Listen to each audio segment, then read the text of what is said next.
এই 50,000 টাকা রাখো। রাখো। তুমি ভাবতাছো এই 50,000 টাকা কিসের?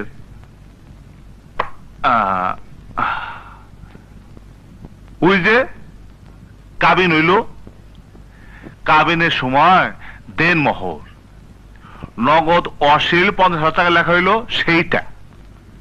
মানে? বুঝছি, তুমি বুঝতে পারো নাই। বাংলাদেশের বিয়াতে বর্তমানে 10 লাখ, 20 লাখ, 1 কোটি টাকা পর্যন্ত কাবিনের দেনমোহর লেখা হয়। এটা একটা ফ্যাশন। এটার নিয়ম হইল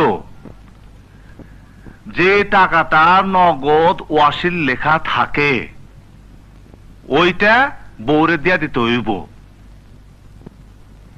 আমি আমি যদি কালকে মরে যাই তাইলে এইটা আমি তোমার কাছে দেনা থাকলাম, দেনাটা পরিশোধ করে দিলাম। এই টাকা বিপদে কাজে লাগে, নইলে নইলে ওই যে এরকম হইতে পারে। আমারে আমারে তুমি পাগল ভাইব না, আমারে পাগল ভাইব না তুমি। শুনো, আমার না কিছু শর্ত আছে। তুমি এখন থেকে এই এই উপরতলা থেকে তুমি নিচে নামবা না। কোন পরপুরুষের সামনে তুমি যাবা না, তুমি যাবা না। আর আর তোমার যা যা দরকার সব সব কিছু তুমি আমারে কইবা। শাড়ি গহনার কথা আমার কইতে হইব না। আমি আমি নিজের হাতে কিনা দেবো, আমি নিজের হাতে কিনা দেবো। টাকা পয়সা গয়নাগাটির অভাবের জন্য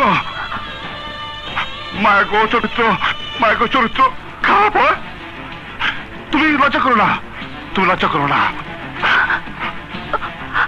যখন যে তোমার পছন্দ হয় আবার বলবা, যা খাইতে চাও আবার কোবা, আমি নিজে এনে দেব। আর এই যে টাকা পয়সা আমি ব্যাংকে না অনেক জমেট আছি, সবই তোমার আমার ভবিষ্যতের জন্য। তুমি শুয়ে পড়ো, তুমি সব আবার তুমি পাগল পাইব না। তুমি শুয়ে পড়ো, তোমার খাবে তুমি শুয়ে পড়ো।